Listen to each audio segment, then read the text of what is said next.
ಶ್ರೀ ಮಲ್ಲಿಕಾರ್ಜುನ ಪತ್ತಿನ ಸೌಹಾರ್ದ ಸಹಕಾರಿ ನಿಯಮಿತ ಗದ್ದನಕೇರಿ ಕ್ರಾಸ್ ತಾಲೂಕು ಜಿಲ್ಲಾ ಬಾಗಲಕೋಟೆ ಇದರ ಸನ್ 2023-24ನೇ ಸಾಲಿನ 8ನೇ ವಾರ್ಷಿಕ ಸರ್ವಸಾಧಾರಣ ಸಭೆ ಇದೇ ದಿನಾಂಕ 21 ಶನಿವಾರದಂದು ಮುಂಜಾನೆ 11 ಗಂಟೆಗೆ ಸಂಘದ ಕಚೇರಿಯಲ್ಲಿ ನಡೆಯಿತು. ಸಂಘದ ಅಧ್ಯಕ್ಷರಾದ ಶ್ರೀ ನಂದ್ಯಪ್ಪ ಸಂಗಪ್ಪ ನಿಂಗದಳ್ಳಿ ಇವರ ಅಧ್ಯಕ್ಷತೆಯಲ್ಲಿ ನಡೆದ ಸಭೆಯಲ್ಲಿ ಹಲವಾರು ವಿಷಯಗಳನ್ನು ಚರ್ಚಿಸಲಾಯಿತು. ಇನ್ನು ಸಂಘದ ಸಭೆ ಮೆರುಗುಗೊಳಿಸಲು ಮುಖ್ಯ ಅತಿಥಿಗಳಾಗಿ ಸೌಹಾರ್ದ ಅಭಿವೃದ್ಧಿ ಅಧಿಕಾರಿ ಬಾಗಲಕೋಟೆ ಅವರಾದ ಶ್ರೀ ವೆಂಕಟೇಶ್ ರಾಠೋಡ್, ಜಾವೇದ್ ಮುಜಾವರ್ ಸ್ಥಳೀಯರು, ಜೆಎಂ ಟೈಮ್ಸ್ ನ್ಯೂಸ್ ಕನ್ನಡ ಇದರ ಚೀಫ್ ಎಡಿಟರ್ ಅವರು ಉಪಸ್ಥಿತರಿದ್ದರು. ಇನ್ನು ಸಭೆಯಲ್ಲಿ ಚರ್ಚಿಸಿದ ವಿಷಯಗಳು ಇಲ್ಲಿವೆ. 1. 8ನೇ ವಾರ್ಷಿಕ ಸರ್ವಸಾಧಾರಣ ಸಭೆ ನೋಟಿಸ್ ಅನ್ನು ಓದಿ ದಾಖಲು ಮಾಡಲಾಯಿತು. ಇನ್ನು 2022-23ನೇ ಸಾಲಿನ ದಿನಾಂಕ 23/9/2023ರಂದು ಜರುಗಿದ ವಾರ್ಷಿಕ ಸಭೆಯ ಠರಾವು ಅಂಗೀಕರಿಸುವುದು. ಇನ್ನು 2023-24ನೇ ಸಾಲಿನ ವಾರ್ಷಿಕ ಯಾದಿಯನ್ನು ಅಂಗೀಕರಿಸುವುದು. 2023-24ನೇ ಸಾಲಿನ ವಾರ್ಷಿಕ ಲೆಕ್ಕ ಪತ್ರಗಳ ಅನುಮೋದನೆ ಪಡೆಯುವುದು.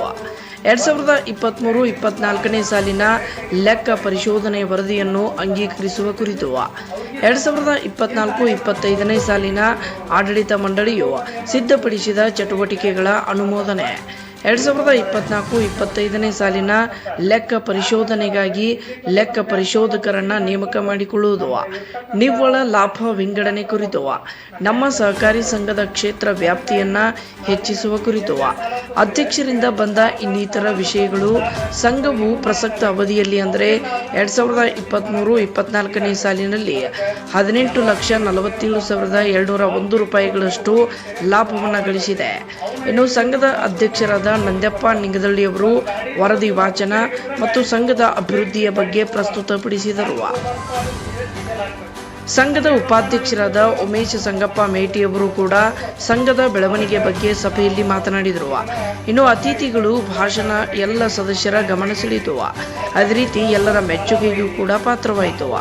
ಇನ್ನುಳಿದ ಆಡಳಿತ ಮಂಡಳಿ ಸದಸ್ಯರು ಹಾಗೂ ಸಂಘದ ಮುಖ್ಯ ಕಾರ್ಯನಿರ್ವಾಹಕರಾದ ಶ್ರೀಮತಿ ಲಕ್ಷ್ಮೀ ಹುಟ್ಟಿಗಿ ಉಪಸ್ಥಿತರಿದ್ದರು.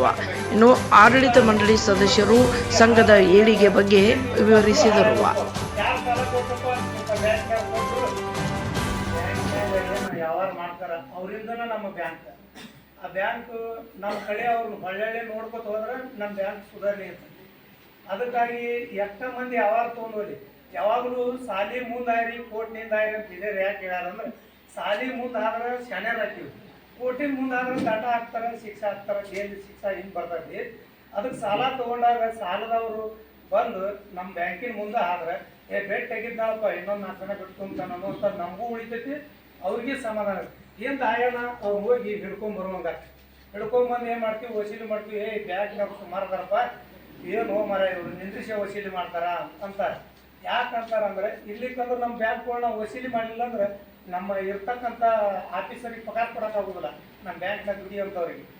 ಅದಕ್ಕಾಗಿ ನಾವೇನಂತೀವಿ, ಎಲ್ಲೇ ಸಾಲ ತಗೊಳ್ಳಿ ಅಂಜಿಕಿರಂಗಿಲ್ಲ. ಸಾಲ ಕೊಟ್ಟವ್ನ ಮುಂದಾದ್ರೆ ಅವ್ ಏನೂ ಮಾಡೋಕ್ಕಾಗಂಗಿಲ್ಲ. ಅವ್ನೇಂದಾದ್ರೆ ಅವನು ಹೋಗಿ ವಸೂಲಿ ಮಾಡಕ್ಕೆ ಇದಾಕೈತಿ. ಅದಕ್ಕೆ ಎಲ್ಲರಿಗೆ ಹೇಳೋದೇನಪ್ಪ ಅಂತಂದ್ರೆ ರೊಕ್ಕ ಇದ್ದು ಅಂದ್ರೆ ಹೋಗಿ ಸೆರೆ ಕೂಡ ಹಾಳು ಮಾಡಬೇಡ್ರಿ, ಅವನ್ನ ಹೇಳ್ರಿ, ಮುಂದೆ ಮಕ್ಕಳು ಮನೆಗೆ ಉಪಯೋಗಕ್ಕೆ ಬರ್ತಾವ. ಒಂದು ಗಾಡಿ ತಗೋತೀವಿ ನಾವು, ಉಪಯೋಗ ಇದ್ರೆ ಗಾಡಿ ತಗೋಬೇಕು, ಉಪಯೋಗ ಇರ್ಲಿಕ್ಕೆ ಗಾಡಿ ತಗೋಬಾರ್ದು. ಯಾಕೆ ತಗೋಬಾರ್ದಪ್ಪ, ಅದಕ್ಕೆ ಡೀಸೆಲ್ ಹಾಕ್ಬೇಕು. ಅದೇ ರೊಕ್ಕ ನಾವು ಇಟ್ಟಿವಿ ಅಂದ್ರೆ ನಮ್ಮ ಮುಂದೆ ನಮ್ಮ ಮಕ್ಕಳು ಮನೆಗೆ ಎದಕ್ಕಾದ್ರೂ ಬರ್ತಾವ. ಅದಕ್ಕೆ ನಾವು ಇದನ್ನ ರೊಕ್ಕ ಇಟ್ಟಟ್ಟು ಉಳಿತಾಯ ಖಾತೆದಾಗ ಇಡ್ರಿ, ನಮ್ಮ ಬ್ಯಾಂಕ್ನಾಗ ಇಡ್ರಿ. ಹರಕತ್ತು ಬಿದ್ದವ್ರು ಬಂದು ಸಾಲ ಒಯ್ರಿ, ಅವಶ್ಯ ಇದ್ದವ್ರು ತೊಗೊಂಡು ಹೋಗ್ರಿ, ಮಕ್ಕಳು ಮರಿ ಲಗ್ನ ಮಾಡ್ರಿ, ಹೊಲ ಹಿಡೀರಿ, ಕೊಡ್ತೀವಿ. ಆದ್ರೆ ಅವ್ನು ತಂದು ಸರಿಯಾಗಿ ಕಂತು ವಾಯ್ಸ್ ಬಡ್ಡಿ ಕಂತ ಕಟ್ಟಬೇಕು. ಇಲ್ಲ ನೀವು ಸುಮ್ಕ ತೊಗೊಂಡು ಹೋಗಿ ಹಾಳು ಮಾಡಿದ್ರಿ ಅಂದ್ರೆ ಏನು ನೀವು ಮಕ್ಕಳು ಹಾಳಾಗೋಗ್ತಾವ. ಯಾರು ಸಾಲ ಕೊಟ್ರಪ್ಪ ಇಂಥ ಬ್ಯಾಂಕ್ನಾಗ ಕೊಟ್ಟರು ಮನಿನ ಹಾಳಾಗೋದು. ಅದ್ರ ತಕ್ಕ ದುಡಿಬೇಕು, ಸಾಲ ತೊಗೊಂಡು ಹೋಗ್ಬೇಕು, ದುಡಿಸ್ಬೇಕು, ದುಡಿಸಿ ತುಂಬಬೇಕು.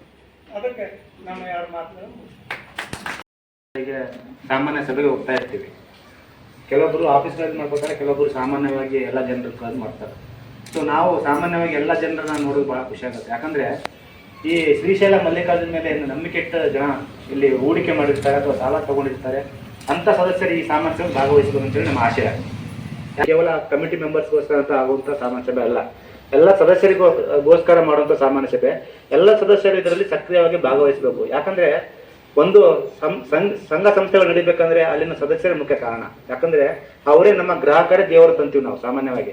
ಯಾಕಂದ್ರೆ ಅವರು ನಮ್ಮಲ್ಲಿ ಹೂಡಿಕೆ ಮಾಡಿದ್ರೆ ಮಾತ್ರ ನಾವು ಸಾಲ ರೂಪದಲ್ಲಿ ನಮ್ಮ ಫಂಡ್ ಅನ್ನು ಕೊಡಕ್ಕೆ ಅನುಕೂಲ ಆಗುತ್ತೆ. ಅದರಿಂದ ಬಂದ ಬಡ್ಡಿಯಲ್ಲಿ ನಾವು ಲಾಭವನ್ನು ಗಳಿಸಕ್ಕೆ ಸಾಧ್ಯ ಆಗುತ್ತೆ. ಸೊ ಸುಮಾರು ಒಂದು 3 ಕೋಟಿ ವರ್ಕಿಂಗ್ ಕ್ಯಾಪಿಟಲ್ ಇದೆ, ಬಂಡವಾಳ ಇದೆ. ಆ ಬಂಡವಾಳದಲ್ಲಿ ಅಂದ್ರೆ ನಮ್ಮ ಬಾಗಲಕೋಟೆ ಭಾಗದಲ್ಲಿ ಇಲ್ಲಿವರೆಗೆ ನಾನು ನೋಡಿದಂಥ ಸಂಸ್ಥೆಗಳಲ್ಲಿ ಕಡಿಮೆ ಬಂಡವಾಳದಲ್ಲಿ ಹೆಚ್ಚು ಲಾಭ ಗಳಿಸಿದಂಥ ಸಂಸ್ಥೆ SSL ಇದೆ.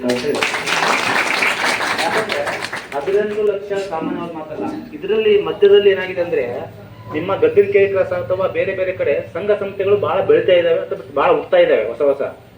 ಇದು ನಿಮ್ಮ ಗದ್ದಿನಕೆರೆ ಕ್ರಾಸ್ ನೋಡಿದ್ರೆ ಸುಮಾರು ಒಂದು 20-30 ಸಂಘ ಸಂಸ್ಥೆಗಳಿದಾವೆ. ಇಲ್ಲಿ ಎಲ್ಲರ ಮಧ್ಯೆಯೂ ಸಹ ಎಲ್ಲರಿಗೂ ಸಾಲ ಕೊಡಬೇಕು. ಅವ್ರು ಕೊಟ್ಟಿರೋ ಸಂಸ್ಥೆನೂ ನಾವು ಅವರಿಗೆ ಕೊಡ್ಬೇಕು ಸಾಲ. ಅವ್ರು ನಮ್ಮ ಕಡೆ ಇರೋ ಡೆಪಾಸಿಟ್ ಮೆಂಬರ್ಸ್ಗೆ ನಾವು ಬಡ್ಡಿ ಕೊಡಬೇಕು. ₹1 ಕಡಿಮೆ ಬಡ್ಡಿ ಕೊಟ್ಟರೆ ಬದಲ ಕಸ್ಟಮರು ಇನ್ನೊಬ್ಬರ ಕಡೆ ಹೋಗ್ತಾರೆ 100% ಕೊಟ್ಟರೆ. ನಾವು ಕಡಿಮೆ ಬಂಡವಾಳದಲ್ಲಿ ಇಷ್ಟೊಂದು ಲಾಭ ಗಳಿಸೋದು ಒಂದು ಶ್ರೇಷ್ಠ ಸಹಕಾರ ಅಂತೇಳಿ ನಾವು ಹೇಳಕ್ಕೆ ಇಷ್ಟಪಡ್ತೀವಿ. ಅದೇ ರೀತಿ ಈ ಏನು ಲಾಭ ಗಳಿಸಕ್ಕೆ ಕಾರಣಭೂತ ಯಾರಂದ್ರೆ ನೀವು ಕೂತವ್ರು. ನೀವೇನು ಸಾಲ ತಗೊಂಡಿರ್ತಾರಲ್ಲ, ಲಾಭ 18,47,201 ಮುಂದೆ ನಮ್ಮ ಸಂಘದ ಒಟ್ಟು ಬಂಡವಾಳ ದುಡಿಯುವ ಬಂಡವಾಳ 3,21,50,411 ರೂಗಳು.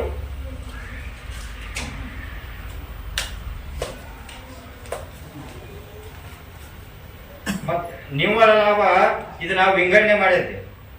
ಕಾಯ್ದೆ ಟನಿಗೆ 25%, 4,61,800. ಸಂಘದ ಯಾವತ್ತು ಸರ್ವ ಸದಸ್ಯರೇ ಹಿತೈಷಿಗಳೇ, ಇವತ್ತು ನಮ್ಮ ಸಂಘವು ಸ್ಥಾಪನೆಯಾಗಿ 8ನೇ ವರ್ಷ ಇದ್ರೂ 1ನೇ ವರ್ಷದಿಂದ ಇಲ್ಲಿವರೆಗೆ ಲಾಭದಲ್ಲಿ ನಮ್ಮ ಸಂಘ ನಡ್ಕೊಂಡು ಬಂದೈತಿ. ಯಾವ ವರ್ಷನೂ ನಾವು ನುಕ್ಸಾನದಾಗ ಈ ಸಂಘ ಬಂದಿಲ್ಲ. ಆದ ಕಾರಣ ಈ ಸಂಘದ ಒಂದು ಸೇವೆ ನಮ್ಮ ಜನರಿಗೆ ತೃಪ್ತಿ ತಂದದಂತ ನಾವು ತಿಳ್ಕೊತೀವಿ. ನಮ್ಮ ಸಂಘವು ಇಲ್ಲಿಯವರೆಗೆ ಒಟ್ಟು ಷೇರು ಬಂಡವಾಳ 26,49,300 ರೂಪಾಯಿ ಷೇರು ಬಂಡವಾಳ ನಮ್ಮ ಸಂಘದಲ್ಲಿ ಈ ಸದ್ಯ ಐತಿ. ಮತ್ತು ಫಂಡ್ಸು 16,64,783 ರೂಪಾಯಿ ಫಂಡ್ ಅಷ್ಟೈತಿ. ಠೇವುಗಳು ಇಟ್ಟಂತ